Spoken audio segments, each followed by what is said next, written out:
হলুদ খাইতে ডাক্তার লাগবে না, যেহেতু আপনার এসছে কঠিন জিনিস খাইয়ে ফেলছেন কারণে আজিজ্ঞেয়া, যেগুলো খেয়ে আজকে আপনার এই পরিণতি, সাদা লবণ, সাদা চাল, সাদা চিনি, সাদা লবণ, বুঝতে পারছেন, সাদা রুটি, তো সব খাইছেন।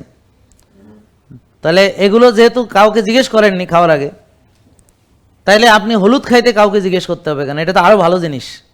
গ্রিন টি খাইতে, আপনি যখন দুধ চিনিতে চা খাইছেন কাউরে জিজ্ঞান নাই, তাহলে গ্রিন টি খাইতে আবার জিজ্ঞেস করা লাগবে কেন?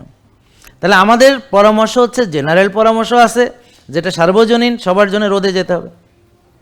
কিন্তু আমাদের কাছে আসলে আমরা তার ভিটামিন ডি দেখব, তার সাপ্লিমেন্টেশন, তার কোলেস্ট্রল, গুড কোলেস্ট্রল, তার ভিটামিন ডি, রোদ, সব কিছু, ঘুম আমরা ব্যালেন্স করব, এবং আমরা তাকে পরবর্তীতে আবার ভিটামিন ডি বাড়তেছে কিনা আবার আমরা ফলো আপে চেক করব, এবং তার ভিটামিন ডি 90-100 হওয়া পর্যন্ত তাকে আমরা ছাড়বো না, গাইড করব। এটা হলো আমাদের কাছে আসলে এই সুবিধা। আর দূর থেকে মানলে আপনি রোদ্রে যাবেন। এখন রোদ্রে গেলেই কি ভিটামিন ডি হবে?